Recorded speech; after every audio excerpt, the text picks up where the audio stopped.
अस्सलाम वालेकुम नाज़रीन, कैसे हैं आप। Welcome to another video. मैं हूं फैज़ान और आप देख रहे हैं गारमेंट टेक्निक्स।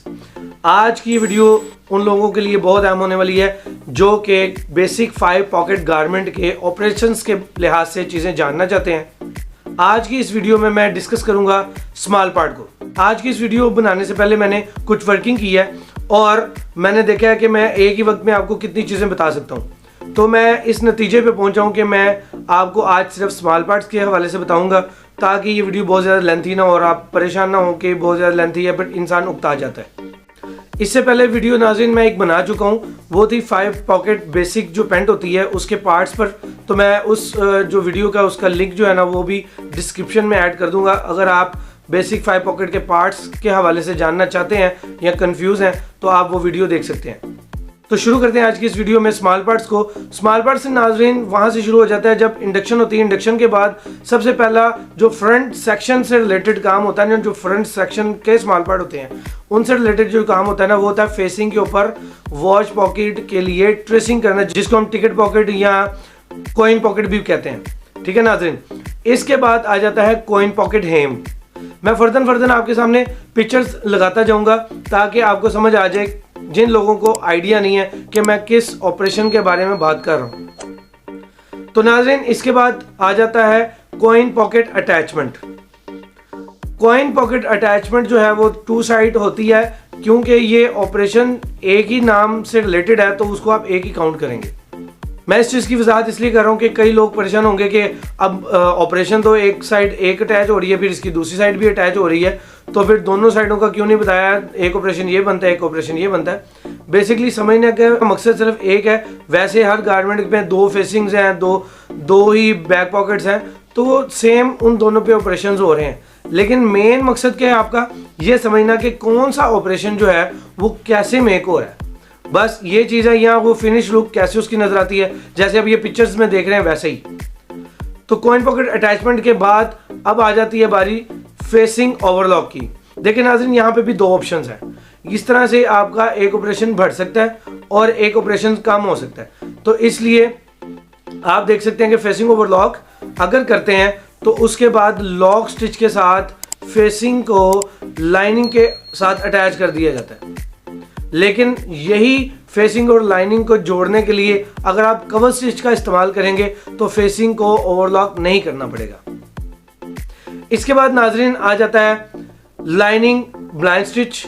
ब्लाइंड स्टिच होता है, हिडन स्टिच भी उसको कहते हैं, कच्चे की सिलाई भी बोलते हैं, पॉकेट लाइनिंग ओवरलॉक भी बोलते हैं। कई लोग या कई कस्टमर जो हैं वो ओवरलॉक करवाते हैं इनसाइड, और कई लोग जो हैं या कई कस्टमर जो हैं वो इस चीज़ को बॉदर नहीं करते, तो वो क्या करते हैं कि वो इनसाइड जो है वो सिर्फ लॉक स्टिच से सिलाई लगवा देते हैं। उसके बाद नाजरीन ये सिलाई लगने के बाद पॉकेट बैग को पलटाने के बाद एक स्टिच लगती है जिसको हम फ्रंट सीम भी बोलते हैं। वैसे ये सीम की शक्ल का नाम है, लेकिन अगर इसके हम ऑपरेशन की बात करें तो उसको LRTS भी बोलते हैं, लाइनिंग रन टॉप स्टिच भी बोलते हैं, और इसको लॉक स्टिच टॉप स्टिच भी बोलते हैं या पॉकेट बैग की टॉप स्टिच भी बोलते हैं। ठीक है नाज़रीन, यहाँ तक बखूबी आप समझ चुके हैं। ये मैंने फ्रंट सेक्शन का जो फेसिंग और कॉइन पॉकेट और पॉकेट बैग से रिलेटेड मैंने आपको सारी चीज़ें बताई हैं।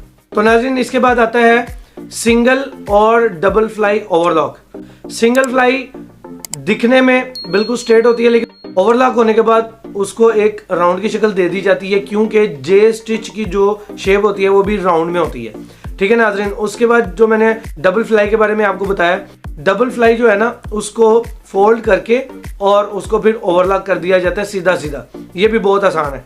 उसके बाद नाज़रीन जो ऑपरेशन आता है वो होता है जिप अटैचमेंट। जिप की एक साइड जो है ना अटैच कर दी जाती है, जैसा कि आप देख रहे हैं बिल्कुल ऐसी। उसके बाद नाज़रीन आ जाता है बैक पॉकेट की हेम। जो बैक पॉकेट की हेम है ना, अब देखें ये सेक्शन के हवाले से अगर काम देखें ना तो ये बैक सेक्शन का काम है, लेकिन क्योंकि ये स्मॉल पार्ट की मेकिंग है अभी, तो उसमें बैक पॉकेट की हेम स्मॉल पार्ट करेगा, लेकिन जब अटैचमेंट होनी होगी तो बैक सेक्शन में चला जाएगा। इसी तरीके से वेस्ट बेल्ट लूप जो बनती है वो काफ़ी फैक्ट्रीज में जो है स्मॉल पार्ट भी बनाता है, और काफ़ी फैक्ट्रीज के अंदर जो है वो असेंबली में भी जाके बनती है, ये कंडीशन डिसाइड करती है कि कंपनी में जो लेआउट बना हुआ है या वो उसने जो डिज़ाइन किया हुआ है उसको कहाँ पे जाके वो चीज़ बनेगी। अब ये जो लूप है ये भी स्मॉल पार्ट में ही बनती है, लेकिन अटैच होती है कौन से सेक्शन में? असेंबली सेक्शन में। तो आप बखूबी समझ गए होंगे कि कोई भी ऐसी स्मॉल पार्ट से रिलेटेड चीज़ जो कि स्मॉल पार्ट में बनती है तो वो ज़रूरी नहीं है कि वो स्मॉल पार्ट में ही अटैच भी हो या फाइनल लुक जो है वहाँ पर ही निकले, ये नेक्स्ट सेक्शन में जाकर भी निकलती है। ठीक है नाज़रीन, इसके साथ साथ अगर आप एक और मिसाल आपको देता हूँ, वेस्ट बेल्ट की अगर फ्यूजिंग लगानी है तो फ्यूजिंग देखें, ये हर एक एंड में या हर एक कस्टमर इसको जो है ना वो नहीं लेता या उसकी डिमांड नहीं करता, तो वो हर एंड में नहीं लगती। तो ये कंडीशन डिसाइड करती है कि आपने कहाँ पे लगवानी है, कंपनी के जो फ्लोर है वो उसकी आपने लेआउट क्या बनाई हुई है। तो लेआउट पे भी इंशाल्लाह हम बात करेंगे कि ये लेआउट क्या होता है, इसका मकसद क्या है। तो ये जो ऑपरेशंस है ना नाज़रीन, इसको आप समझ लें कि ये जो मैंने आपको ऑपरेशन बताया, स्मॉल पार्ट शुरू की है, इसके बाद मैंने आपको बताया कि मैं फ्रंट पे डिस्कस करूंगा, फिर मैं बैक और असेंबली के बारे में एक ही जो है वीडियो बना के आपसे डिस्कस करूंगा। तो आप इस चीज़ों को समझ जाएंगे ना जो मैंने आपको इन 2-3 वीडियो में डिस्कस करनी है, तो आप बखूबी समझ जाएंगे कि लेआउट क्या है। इसके बाद आपको लेआउट की समझ लग जाएगी।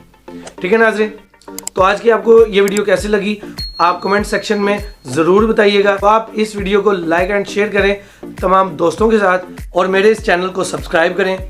मुझे दीजिए इजाज़त, मैं हूं फैज़ान। अस्सलाम वालेकुम।